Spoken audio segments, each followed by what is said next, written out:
Et si votre pervers narcissique était de ceux qui étaient plutôt malins ou plutôt costauds, il va préférer une autre forme. C'est quelque chose qu'on va voir juste après. C'est quelque chose qui est bien plus diabolique et qui va rentrer bien plus dans ton cerveau. On le découvre dans un instant. Quelqu'un d'extérieur à ça ne comprendrait rien à ce que je suis en train de dire. Quelqu'un qui a vécu ça saurait exactement de quoi je parle actuellement. J'aime pas beaucoup cette lumière. Elle fait ressortir mes poches sous les yeux, mes cernes. Ça, c'est du narcissisme. Mais ce n'est pas de la perversion narcissique parce que c'est ce qu'on va voir aujourd'hui. Lorsque tu es en pleine dispute, en plein clash, en pleine rupture avec une personne qui est perverse, narcissique, il va utiliser des techniques pour revenir dans ta vie. Et ces techniques seront toujours, de manière invariable, exactement toujours les mêmes. Là, tu peux te poser la question de comment est-ce qu'il va faire? Je dis il, ça peut être elle. Pour des simplifications, on va dire il. Comment est-ce qu'il va faire pour revenir dans ta vie après avoir autant déconné? Vous vous êtes séparés, peut-être même que tu l'as bloqué de partout. Et bien, même si tu l'as bloqué, il va trouver un moyen pour te recontacter. C'est ce qu'on va voir aujourd'hui. Il va essayer des pleurs, il va essayer des promesses, il va te dire tout ce que tu voulais entendre et tu vas tenir bon là-dedans. En tout cas, tu vas essayer de tenir bon parce que tes amis te préviennent, tes amis te disent « n'y retourne pas » et tu les écoutes. Mais au fond de toi, tu as l'impression qu'il faut lutter pour pas y revenir. Donc, tu vas te reconstruire jour après jour, ou peut-être parfois c'est juste heure après heure, avant qu'ils reviennent, doucement. Peut-être même que tu vas rencontrer de nouvelles personnes là-dedans.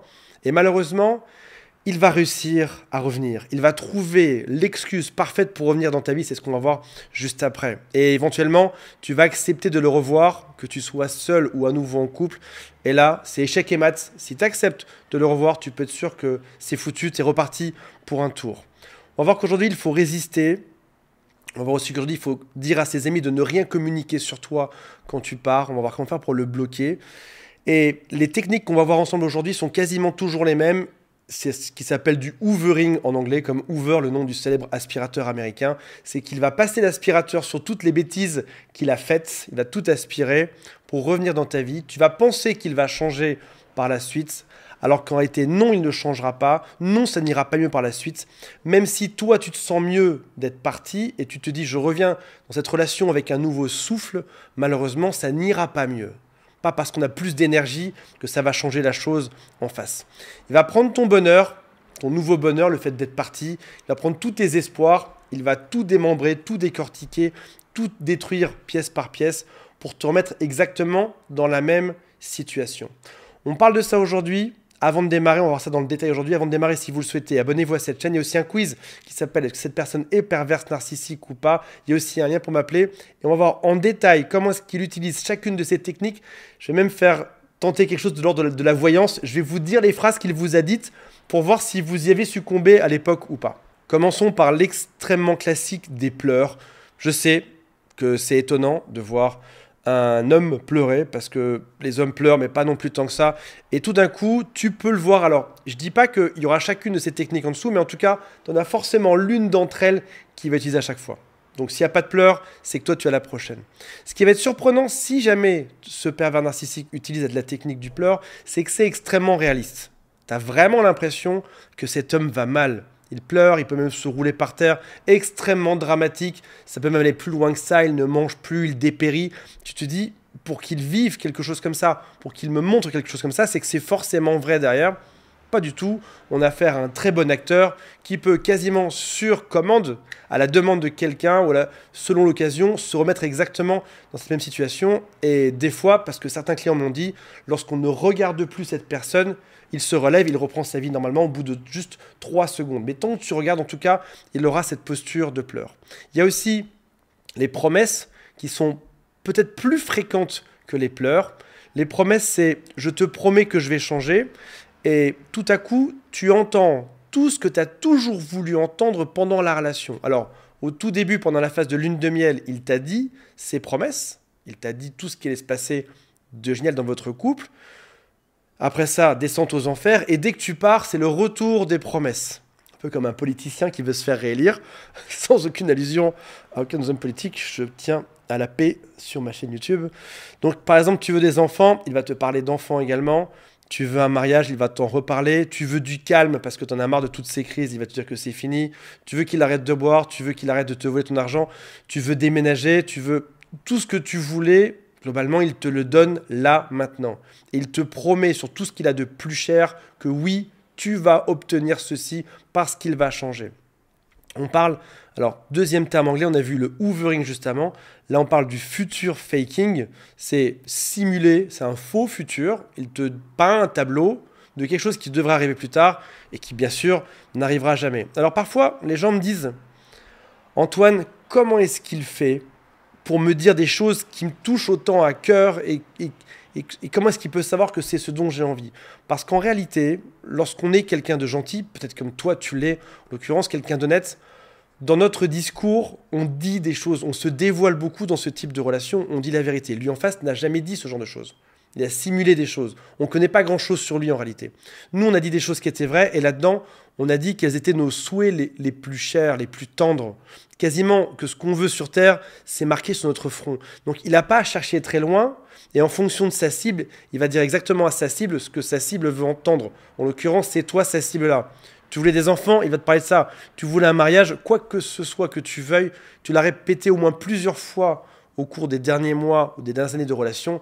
Il suffit juste qu'il te rabâche comme un perroquet ce que toi-même tu lui as dit, comme une forme d'écho diabolique. Tu as dit quelque chose à la montagne te le renvoie. Là, c'est exactement pareil. Il te répète juste ce que tu veux entendre. Est-ce qu'il y a une chance que ça arrive? Bien évidemment que non, bien évidemment que non. C'est impossible que ça arrive, parce que si ça avait dû arriver avant, ce serait probablement déjà arrivé. Troisième stratégie utilisée, ce sont les supplications. Alors, c'est des phrases qui vont contenir des jamais et des toujours. Je ne pourrai jamais vivre sans toi, je ne peux pas vivre sans toi, c'est juste impossible. Je te promets que ça va changer, plus jamais je ne ferai ça. Je serai toujours l'amour de ta vie, je t'ai toujours dit que tu étais la personne que j'aimais le plus de ma vie.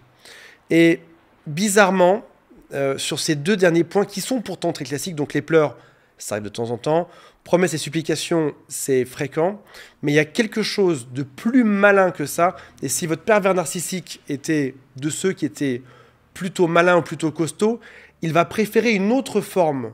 C'est quelque chose qu'on va voir juste après. C'est quelque chose qui est bien plus diabolique et qui va rentrer bien plus dans ton cerveau, on le découvre dans un instant. Arrivons à ce qui est bien plus diabolique. Mettez-moi en dessous les numéros des techniques que vous avez eues. Mettez-moi 1, 2, 3, 4, 5 ou 6. Il peut utiliser la formule thérapie de couple. Alors, thérapie de couple, son nom est bien trouvé, c'est pour trouver un endroit safe, un endroit sécurisant où le couple peut s'exprimer et résoudre ses problèmes. Et quand tu as deux personnes qui sont normales, ça donne de très bons résultats. Thérapie de couple, même si ce n'est pas extrêmement répandu en France, ça fait peut-être 5 ou 10 ans que ça débarque en France, il n'y a pas encore partout dans chaque ville, mais en tout cas ça débarque. Quand c'est bien mené par une personne qui est experte là-dedans, ça donne de très bons résultats.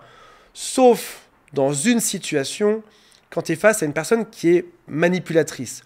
Tu as affaire à une personne qui est perverse narcissique, la thérapie de couple fera plus de mal que de bien, surtout si le thérapeute n'est pas extrêmement bien formé à repérer ce type de personnage. Et encore, même un thérapeute qui serait bien formé à ça aurait du mal, en une demi-heure, une heure, à déterminer à quoi il a affaire précisément. Il n'a que le discours de deux personnes en face de lui. Alors, souvent, vous vous séparez, l'autre te dit « je veux qu'on ait une thérapie de couple pour notre bien », et tu te dis, de manière positive, « génial, on avance vers quelque chose de chouette, c'est plutôt utile ».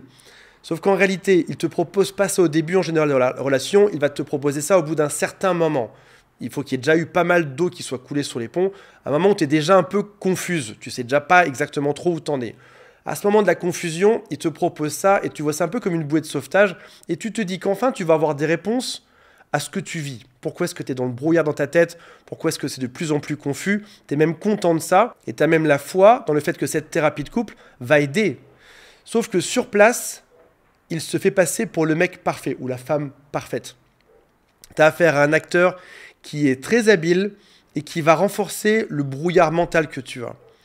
Dans cette thérapie de couple, il va t'accuser de tout ce qu'il peut sur Terre, en te disant des choses comme « j'ai tout essayé pour arranger les choses, j'ai tout fait, elle n'a fait aucun effort pour moi » et tu auras affaire à un excellent comédien qui peut même, accroche-toi bien, raconter des choses qu'il t'a faites, mais dans l'autre sens. Admettons qu'il t'ait volé de l'argent, il peut dire à la thérapeute droit dans les yeux, elle m'a volé de l'argent. Admettons qu'il y ait eu des violences psychologiques ou physiques, il peut dire à la thérapeute, elle m'a fait des violences psychologiques ou physiques. C'est d'autant plus drôle pour ajouter, drôle on s'entend, hein. C'est d'autant plus intéressant pour lui de rajouter ces éléments de confusion que tout d'un coup tu sais plus où t'en es. On est en train de t'accuser pile des choses que l'autre est en train de te faire. L'impression que ça donne si vous y avez été, c'est comme quand vous aviez parfois des soirées avec cette personne-là. Dans la soirée, ça se passait bien, cette personne était extraordinaire, rigolote, super intéressante, charmant. Et au moment où tu rentres dans la voiture pour rentrer à la maison, cette personne te détruit. Et tu n'arrives pas à comprendre quel est le lien entre ce qui s'est passé où l'autre était bien, et juste après, 30 secondes après, tu te fais détruire dans la voiture. C'est cette espèce de même état de confusion que tu vis chez le thérapeute. Tu pensais que ça allait bien se passer chez ce thérapeute et trouver des réponses, et tu te fais encore plus détruire, comme si tu n'avais pas vu le coup arriver. 5e stratégie, ton pervers narcissique est vraiment vicieux, ça va être de retourner le problème contre toi. On a vu tout à l'heure qu'il pouvait s'excuser, faire des promesses et des pleurs. Là, c'est très différent. Il a fait quelque chose de mal, mais il n'est pas en train de s'excuser de l'avoir fait. Il n'est pas en train de dire désolé, pardon, faute. Non, non. Il va te dire, c'est toi le problème. Tous les problèmes de la relation viennent de toi. Tu as bien de la chance que j'accepte de te pardonner ça. Admettons, tu vas dans son téléphone, tu découvres qu'il parle à des femmes en ligne. Il ne va pas s'excuser pour ça. Il va te dire, tu as de la chance que je te pardonne que tu aies été intrusif dans mon téléphone. Oui, enfin, tu étais juste en train d'envoyer des messages ou des images très déplacées à d'autres femmes. C'est pas ça qu'il va dire. Il va dire, tu as bien de la chance que je te pardonne ceci. Tu as fini par t'énerver un jour parce qu'il appuie toujours là où ça fait mal. Tu finis par hurler après lui. Il va te dire, j'ai décidé de te pardonner d'avoir crié le jour-là. Oui, sauf que je criais parce que tu m'avais fait des choses qui étaient juste inacceptables avant. Mais il retourne complètement le problème. Tu as bien de la chance que je sois une personne patiente. J'aurais pu dire à tous tes amis quel genre de personne tu étais. Toujours en inversant la situation. C'est lui qui te fait quelque chose, il te menace d'aller dire à tes amis ce que toi tu aurais fait alors que c'est lui qui l'a fait. Si quelqu'un d'extérieur à ça ne comprendrait rien à ce que je suis en train de dire, quelqu'un qui a vécu ça saurait exactement de quoi je parle actuellement. Par chance, je n'irai pas prévenir les autorités, ta mère, ton père, les enfants, etc. Tu fais par chance de quoi? C'est toi qui es à l'origine de tout ça. J'ai décidé de te pardonner. J'ai décidé que tu méritais d'avoir une nouvelle chance de tout arranger. Tu fais vivre l'enfer et il est en train de retourner la situation. 6e point qu'il peut utiliser pour revenir dans ta vie, c'est tu as mal vu ou tu as mal compris. Gaslighting, c'est typiquement te faire croire que ce que tu as vu était complètement faux et que c'est toi qui es dingue aujourd'hui. Typiquement, il t'emprunte 100 € la veille et le lendemain, il te dit non, tu ne m'as jamais donné 100 € de ma vie. Donc il est en train de transformer, il transforme la réalité. Quelque chose que tu as vu n'existe plus. C'est ce qui explique cette espèce d'état complètement flou dans lequel on peut se retrouver juste après. Non, je ne t'ai jamais trompé. Devant l'évidence que tu as vu les messages, il te dit que non, tu as inventé le fait d'avoir vu des messages qui n'existent pas, qu'il ne t'a pas volé, qu'il n'a pas dragué d'autres femmes sur Instagram, sur Snapchat ou autre, qu'il n'a jamais dit du mal de toi à tes amis, devant la preuve concrète que tu as vue, que tu as entendue ou qu'on t'a rapportée. Leur version peut changer 10 fois, elle va changer toutes les minutes, par exemple, jusqu'à ce que tu finisses par en accepter une. Et dès que tu en acceptes une, ils vont s'accrocher à ça. C'est bon. La proie a accepté, je vais m'accrocher à ça, et on ne changera plus cette version par la suite. Il peut aussi te dire, tu m'as poussé à faire ça. Typiquement, dans un cas qui est presque une caricature, je t'ai trompé, mais tu m'as poussé à faire ça. Je t'ai pris de l'argent, mais tu m'as poussé à faire ça. Je me comporte comme ceci parce que c'est toujours de ta faute. De toute façon, dans un couple, quand l'un des deux est parfait et c'est toujours de ta faute, c'est qu'il y a un gros souci et c'est qu'il faut fuir. Ou alors, il peut aussi translater le problème, le transférer sur autre chose. Tu l'accuses d'une tromperie. Oui, mais toi, il y a 3 ans de ça, tu m'as fait une bosse sur la voiture. Il n'y a pas de rapport, mais ils vont toujours essayer de dériver ça sur autre chose jusqu'à te pousser à une forme de folie. Leur objectif n'a jamais été de résoudre quoi que ce soit. Leur objectif est de semer la confusion. Imagine que tu sois sur un bateau, je pense que c'est la meilleure image qui existe. Tu es sur un bateau en train de ramer, ils percent des trous dans la coque en te faisant croire qu'ils rament avec toi. En fait, non, ils sont en train de couler ce bateau. En t'accusant de tout, en te faisant courir partout sur le bateau pour arriver à résoudre ces problèmes. Mais il n'y a jamais eu l'intention de résoudre quoi que ce soit.